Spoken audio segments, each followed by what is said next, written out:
So today we're going to continue on with Chapter 1, Section 2, and we're going to be learning how to use segments and congruence. So we're going to be using a number line, and we have a definition here of what a coordinate is. And a coordinate is just a number that corresponds to a point. So for example, I could say that -2 is the coordinate of point A, or A on the number line. So it's the number that corresponds to a point. And 2 would be the coordinate of D. When we find distance between two coordinates, we can subtract the coordinates. Now, what we're showing here is the bigger one, which is +2, minus the smaller number, or the little number. What we're going to see coming up is it really doesn't matter as long as we find the absolute value of the answer. Now, also keep in mind, when we're using a number line, we really don't need to subtract. We could just count the spaces also to see how long it is. So for example, if I wanted to know the length from A, which is right here, to D, I could just count 1, 2, 3, 4, and I could see that it's 4 spaces. However, what they're telling you to do is you can find the distance also by subtracting the coordinates. So the coordinate of D is 2. The coordinate of A is -2. So we're going to do the bigger number, which is +2, subtract the littler number, or the smaller number. We've got to do like a keep flip change here. 2 minus -2 is really 2 plus 2. And again, you can see that the distance, or the length between the two coordinates, is 4. But when it's on a number line, you can just count. So there's actually, everybody good on this slide? There's actually a postulate that talks about how each point could be matched 1-to-1 with real numbers. And this is called the ruler postulate. Now, we're going to see all kinds of postulates throughout the year. And a postulate is a statement or a rule that's accepted without proof. Sometimes it may be called an axiom in other books. But in our textbook, we're going to call them postulates. So we're going to be seeing different postulates, different definitions, and theorems. So the first postulate, postulate number 1, is called the ruler postulate. And that states that the points on a line could be matched 1-to-1 with real numbers. Once a coordinate system has been chosen in this way, the distance between any two points equals the absolute value of the difference of their coordinates. Now, I'm going to show you what that last little bullet point means. So, for example, if I draw you a number line, and I add some numbers to it with some letters. So -1, it's going to correspond to point A. 0 will be B. C. D will be 2. E will be 3. So when I ask you to find the distance between 2 points, again, I could either count the spaces, or I could use what they're telling me to do right here, and I could subtract them. So if I ask you to find the distance between E and A, I could either count the spaces. So notice between E and A is right here, E is here, 1, 2, 3, 4. So you can see that the distance is 4. Or what we're going to do is what they're stating here. Now, before on the previous slide, I told you to always do big minus the little one. You can also do little minus big, but you have to absolute value the answer, and that's what they're stating right here. So if I did big minus little, it would be 3 minus -1, which turns into 3 plus 1, which is 4. But if I did little minus big, it's -1 minus 3, but then I have to find the absolute value of that answer. -1 minus 3 is -4. The absolute value of -4 is +4. So these are 3 different ways that you could find the distance between two coordinates on a number line. Either count the spaces or subtract the coordinates. If you'd like to stay consistent and just find the absolute value, whether you do big minus little or little minus big, that's fine, because still the absolute value of a positive number is still positive. Because remember, absolute value is always positive, it's a distance, and distance is never negative. Pretty good so far? All right, now we're going to learn about adding segment lengths. Now, we are going to be using something later on called the segment addition postulate, and we're going to be using that quite often in proofs that we do throughout the year. So what this is stating is when 3 points are collinear, all on the same line, you can say that 1 point is between the other 2. The key word here is between. Now this word between doesn't mean that that 3rd point that's inside there is smack dab in the middle. It's just somewhere on the line in between the 2 points. So for example, here it's saying point B, which is right here, is between points A and C. Notice it's not right in the middle, but it's somewhere in there. Notice on the next figure here, point E is not between because it is not on the line. It's not collinear. So when we're adding segment lengths, the 3 points must be collinear in order to add the segment lengths. So these 3 points were not on the same line. So we can't use the adding segment lengths for when it's not on the same line. So the next slide has that segment addition postulate that I was talking about.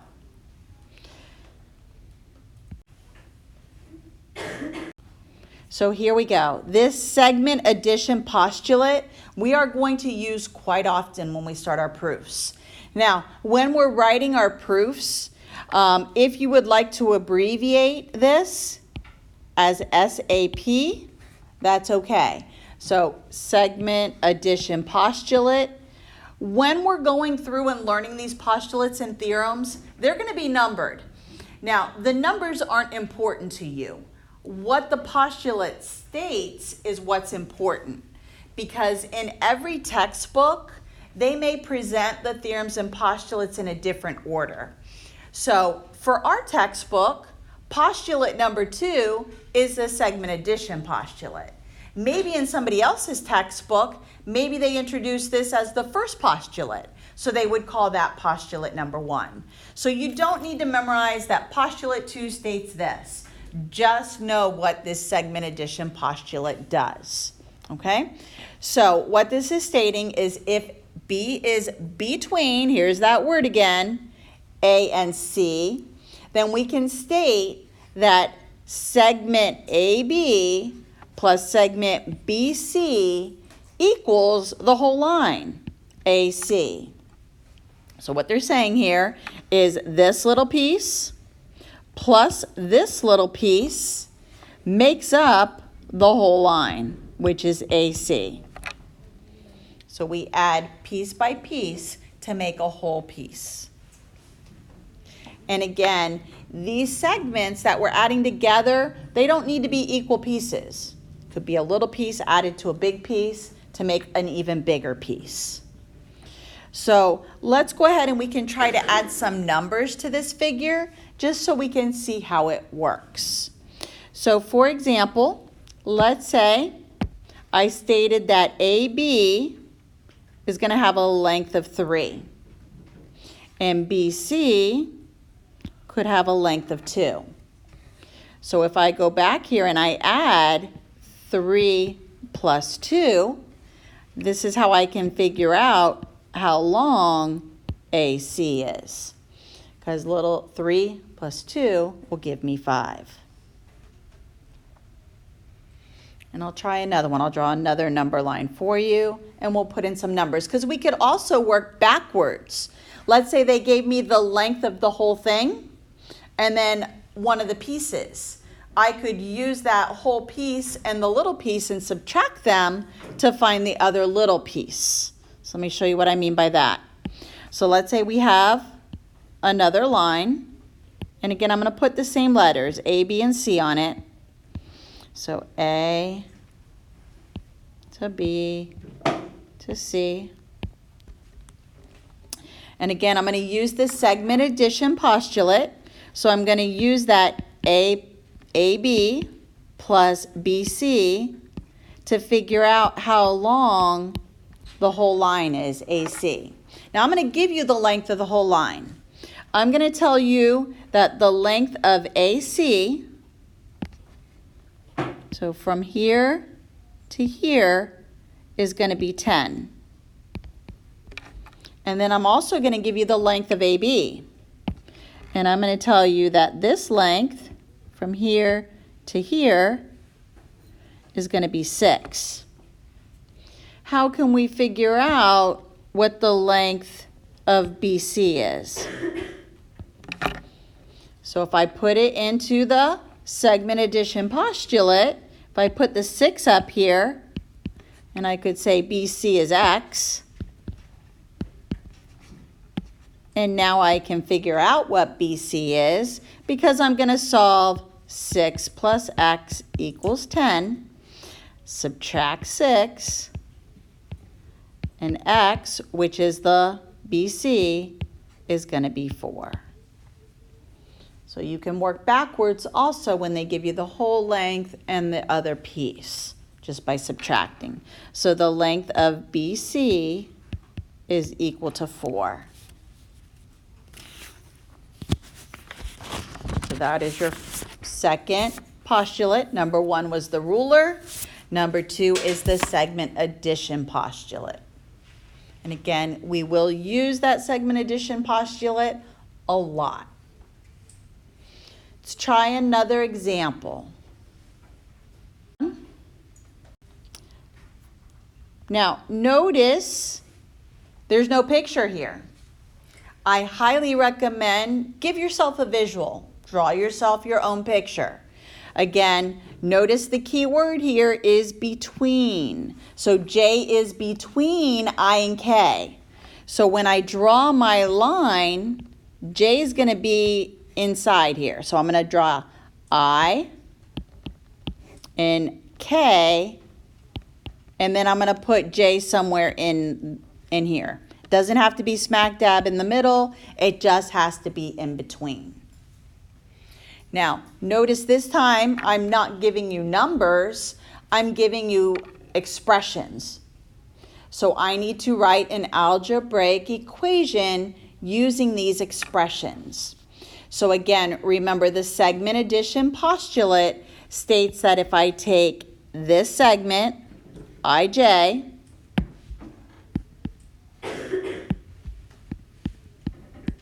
and I add it to JK, I can figure out how long the whole thing IK is. So I'm going to write an algebraic equation. So again, I can see that IJ is equal to 2x. JK is equal to 4x minus 6. And IK is equal to 30. So the whole thing. I now have just written an algebraic equation that I can solve using my Algebra 1 skills. So I need to combine my like terms. So I have a 2x plus a 4x. Those are like terms. I will add them. I'm going to rewrite the rest of the problem. And now I have a two-step equation to solve. My first step will be to add 6 to both sides. I wrote the wrong number here. There should be a 6. Because 2 plus 4 is 6. And then now this cancels. So 6x equals 36. Divide both sides by 6. And my value of x is 6. So that was the part A in the question.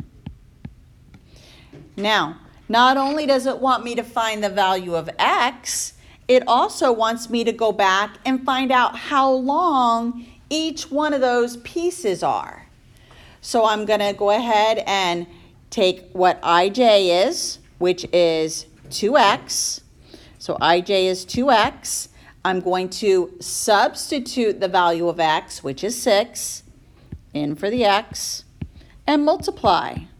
So the value of ij is 12.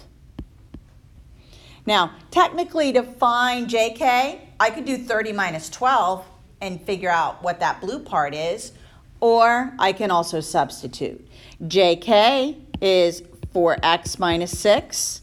I'm going to replace x again with 6, multiply, subtract, and I get 18. Now, one way that you can confirm that you did not make any mistakes, that these two added together need to equal 30. If they don't, then you've plugged it in wrong or done some kind of calculation incorrectly. So the value of jk is 18. The value of ij is 12.